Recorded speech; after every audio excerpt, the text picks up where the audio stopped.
teman-teman semua, selamat datang di video pembelajaran matematika. Hari ini kita akan membahas materi yang sangat penting di kelas 10, yaitu eksponen. Eksponen ini seringkali muncul di aljabar, persamaan, bahkan dalam kehidupan sehari-hari. Jadi pastikan kalian fokus ya, karena materi ini akan menjadi dasar untuk pelajaran matematika selanjutnya. Dengan aku, Elsa Shalom Elisabethi dari kelas 10-4 yang akan siap nemenin kalian belajar eksponen. Yuk kita simak pembahasannya. Pertama-tama, mari kita pahami dulu apa itu eksponen atau definisi eksponen. Eksponen adalah perkalian berulang bilangan yang sama.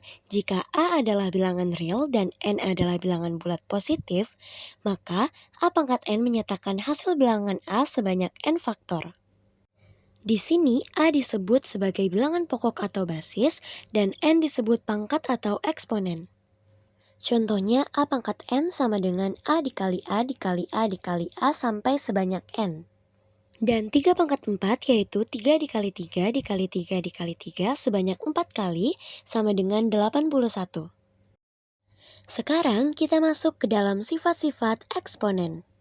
Sifat yang pertama yaitu perkalian eksponen dengan basis yang sama. Jika kita punya A pangkat M dikali A pangkat N, hasilnya adalah A pangkat M ditambah N. Jadi jika perkalian, maka pangkatnya akan kita tambah. Contoh soalnya adalah hasil dari 2 pangkat 3 dikali 2 pangkat 2 adalah, cara pengerjaannya adalah 2 pangkat 3 dikali 2 pangkat 2 sama dengan 2 pangkat 5, karena pangkat 3 akan ditambah dengan pangkat 2. Lalu dalam eksponen, basis yang sama jika dikali basis yang sama akan menghasilkan angka yang sama. Maka jawaban 2 pangkat 3 dikali 2 pangkat 2 adalah 2 pangkat 5. Sifat yang kedua yaitu pembagian eksponen dengan basis yang sama. Jika kita punya A pangkat M dibagi A pangkat N, maka hasilnya adalah A pangkat M dikurang pangkat N. Karena pembagian berarti pangkatnya akan dikurang. Misalnya 2 pangkat 9 dibagi 2 pangkat 3. Maka kita bisa kerjakan 2 pangkat 9 dikurang pangkat 3 sama dengan 2 pangkat 6. Sekarang kita masuk ke dalam sifat yang ketiga yaitu pangkat dari pangkat. Jika kita punya A pangkat M dipangkatkan dengan N, maka hasilnya adalah A pangkat M dikali pangkat N.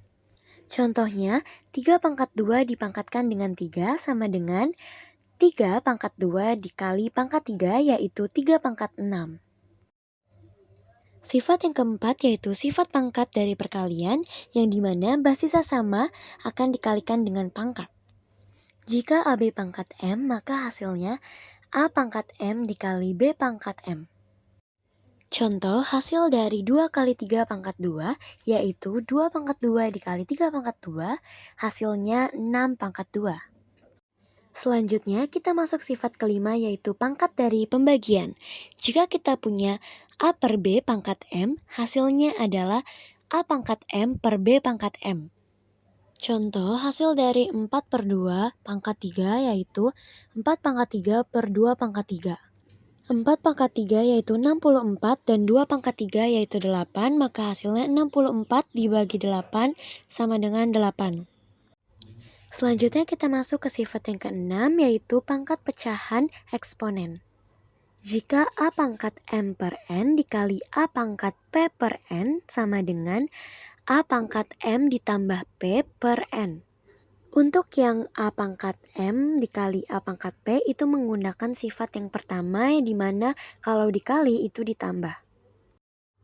Hasil dari 2 pangkat 2 per 3 dikali 2 pangkat 1 per 3 yaitu jadi 2 pangkat 2 tambah 1 per 3 sama dengan 2 pangkat 3 per 3 yaitu 2 pangkat 1. Dua sifat eksponen yang terakhir yaitu B akar X pangkat A sama dengan X pangkat A per B. Lalu ada bentuk eksponen yaitu X min A sama dengan 1 per X pangkat A. Kenapa begitu? Karena min itu tidak termasuk dalam eksponen, maka kita harus menggantikan min dengan 1 per X. Jika kita sudah menggantikan dengan 1 per X, maka pangkat min A itu akan berubah menjadi positif, tapi dia akan turun. Baik teman-teman, akhirnya kita sudah sampai di akhir pembelajaran hari ini tentang eksponen dan juga sifat-sifat eksponen. Karena eksponen merupakan cara singkat untuk menuliskan perkalian berulang dari bilangan yang sama. Kita sudah mempelajari 7 sifat penting eksponen dan perkalian eksponen dengan basis yang sama, pembagian eksponen dengan basis sama, pangkat dari perkalian, pangkat dari pembagian, serta sifat perkalian pangkat pecahan dengan penyebut yang sama. Semua sifat ini membantu kita untuk menyelesaikan soal-soal eksponen dengan lebih cepat dan efisien.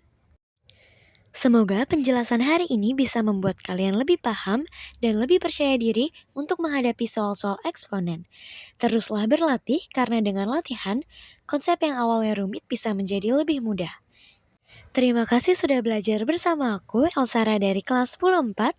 Sampai jumpa di pertemuan selanjutnya, dan jangan pernah berhenti belajar karena matematika selalu ada di sekitar kita. Terima kasih.